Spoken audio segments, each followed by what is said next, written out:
Hey, welcome back to the channel. Today we're going to continue working on the Kraken, which took a tumble and ran away. Uh-oh, he had a runaway. Runaway. If you missed that video, click up here, take a look at it. It was a crazy video and I got exhausted, burnt the crap out of my hand, but we're going to be putting a ignition cut switch in here. We got it right here. It's a Dynamite kill switch. So we're going to get ripping on this sucker. So we'll get right into the video. Stay with us.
Okay, this was definitely a pain in the butt, but I finally got the manual switch out, and this is the first step to then wiring up the kill switch.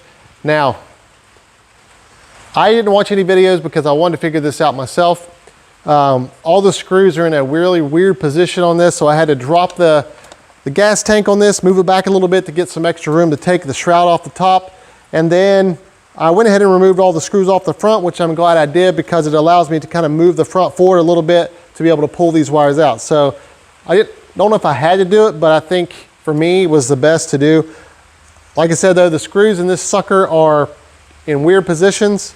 But now we're gonna go ahead and wire up the kill switch to the manual cutoff and then to the ignition coil and then run it into the battery compartment. So now that we got that, we're gonna move forward and do that, and then we'll wrap it all up, put everything back together, test it out.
All right, we got it all wrapped up, all finished up.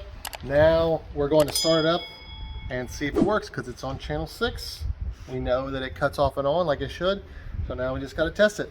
Let's see. I've got it on this little booster, what do you call it? Step stool. I've got it on this step stool here so that way it won't run away, just in case. Okay, everything is powered on.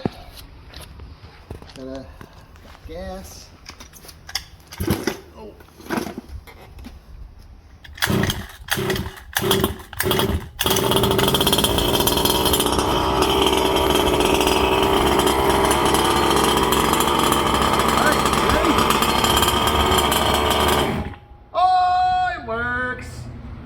Now we won't won't be able to really test for low voltage because we just threw a freshly charged battery in here. But well, at least we know that works, and it's supposed to work. We got it set at 5 volts. So if it goes below 5 volts, it should cut off automatically, which is what we want. Battery saver, runaway saver, and life saver, because I won't be exhausted running after one of those stupid things. So that's it. Let's put the body back on, and then we'll wrap this thing up. Okay, we have everything buttoned up. We have the body back on. We've already tested to make sure it works. Now we're going to run it, and hopefully it doesn't go taking off, and we can kill it if we need to. So I'm gonna start it up, run it for a few minutes, see how that happens.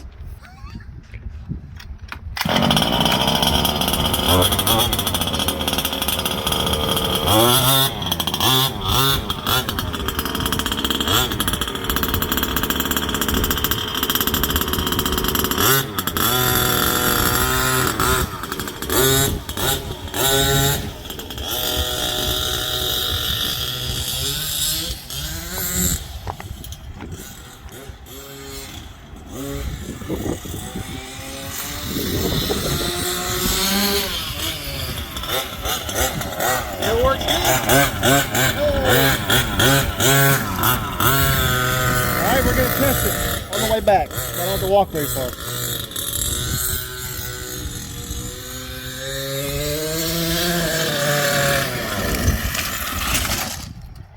It did it. It worked. Now we can run it without fear.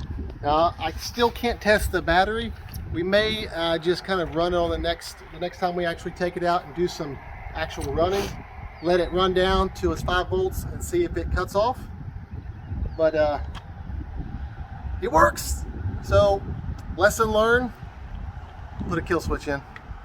Just do it because it's totally worth it. I speak from experience. It's totally worth it. Go do it. So, it wasn't really that hard of an install. I mean, the screws were hard to get to, but other than that, it was super easy.